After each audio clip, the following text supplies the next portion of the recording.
With all the talk about Chatgpt and AI right now, we were curious what Chatgpt thought the top biggest stereotypes were about Massachusetts. So we asked it.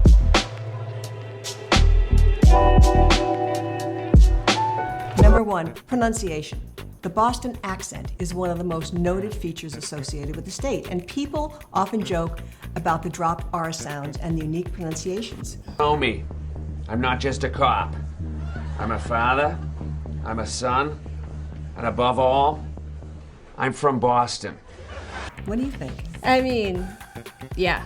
But I think the stereotype though is that everyone in Massachusetts has an accent, and that's a Boston accent. That's not a Massachusetts accent, right? Well, plus you go to the South Shore, you go to the North Shore, everybody has different accents. Right, and a lot of people like us. Well, you're not from here originally, right?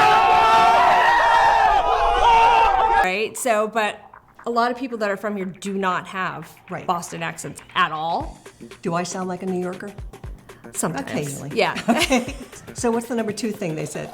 Massachusetts, particularly Boston, is known for having some of the most passionate sports fans, especially when it comes to the Red Sox, the Patriots, the Bruins, and the Celtics. Yes. I can't disagree with that. It's insane. No, and you know, when I was in college and the Red Sox won for the first time in like 90 or 100 years, whatever. Can you tell I'm not a sports fan?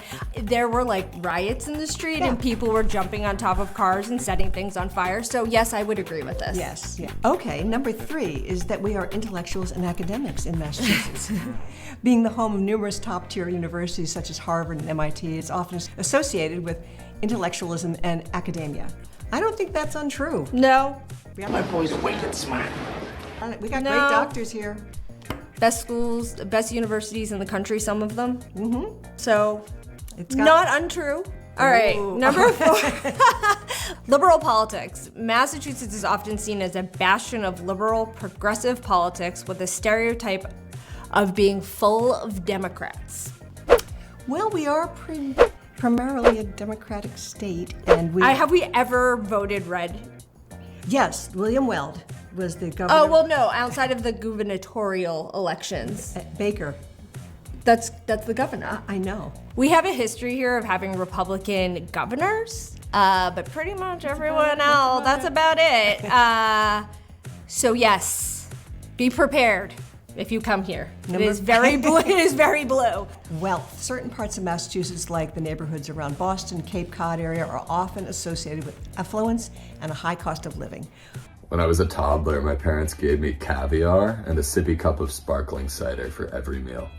In island culture, taking a cardigan and draping it lightly over your shoulders and tying it at the upper torso, it's a way of saying subtly that, listen, I have more money than you, but I respect you as a human being.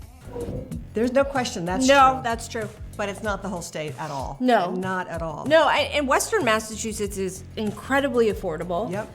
The Berkshires, and it's beautiful there too. So not everywhere, but for sure, I know that Nantucket has the highest median sale price, like in the top 10 in the country. Yeah, it's right up there with Naples, Florida. Again, that's true.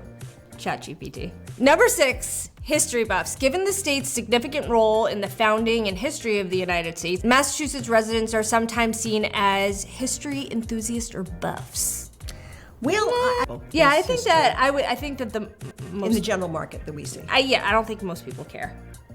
But there are people that are very into history here. I'm not going to say that there aren't. It's just I would say that they're a small subsect of the population. What's history too? I mean, if you're in Colorado, a 1920s house is an old house.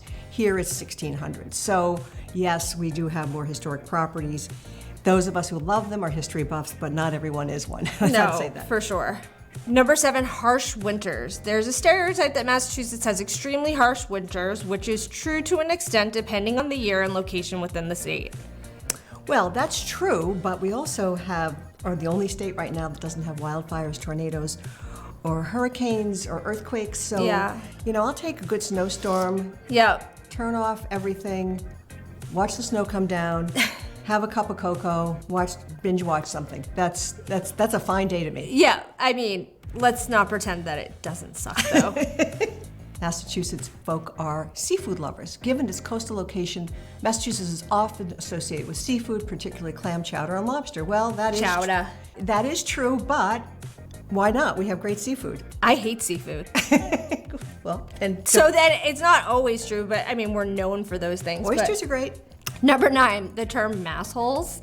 This term is a less flattering stereotype that refers to perceived rudeness or aggressive behavior, particularly in driving. I mean, what if I don't want to live the way you live? Oh, don't be ridiculous, Andrea. Everybody wants this. Yeah, we got some crazy drivers in the state. I would say this is 100% accurate.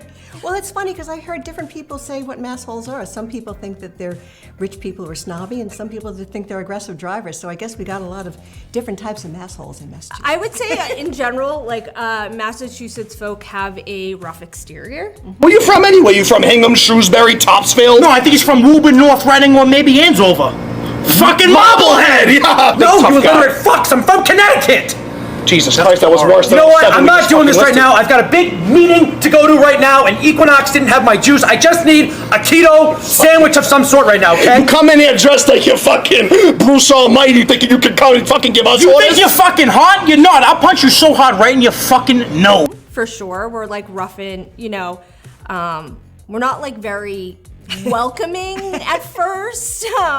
Like your neighbors that you've Once you have known a friend, though. Yeah, but like your neighbors that you've known for 20 years, you drive by them on the street and you wave to them and they pretend like they don't see you. You better It's cut so that out. true. It is true. Is that not true? It's true. Okay. Okay. But we are also, there's a lot of friendliness in the community as well. All right. Irish heritage. Yeah. Well, I can't argue with that one myself, but Massachusetts and Boston in particular has a reputation for having a significant population of Irish descent and is known for its St. Patrick's Day celebrations. That is true. Nothing like St. Patrick's Day in South Boston. Oh. Well, No, thank you. No, thank you. You know, it's so funny because it's really not even big in Ireland, St. Patrick's Yeah, Day. I know. You guys really flew from, really? Wow, rack up those. You guys do it way better out here. Then who? In Ireland. We say that again for the microphone. Boston does Paddy's Day way better. Hell yeah, hell yeah. Oh yeah, but we do have a huge It's true. Irish population. We also have a huge Italian population. We're a melting pot here. Yeah, for we sure. are. But like the classic Boston combo for heritage is like half Irish, half Italian. Oh, I would yeah. say, right? Oh, like yeah. my husband is half Irish, half Italian. So yeah, that's 100% true. All right, so that's what Chatgpt AI had to say about Massachusetts in terms of stereotypes. Do you think that they're right? Let us know in the comments.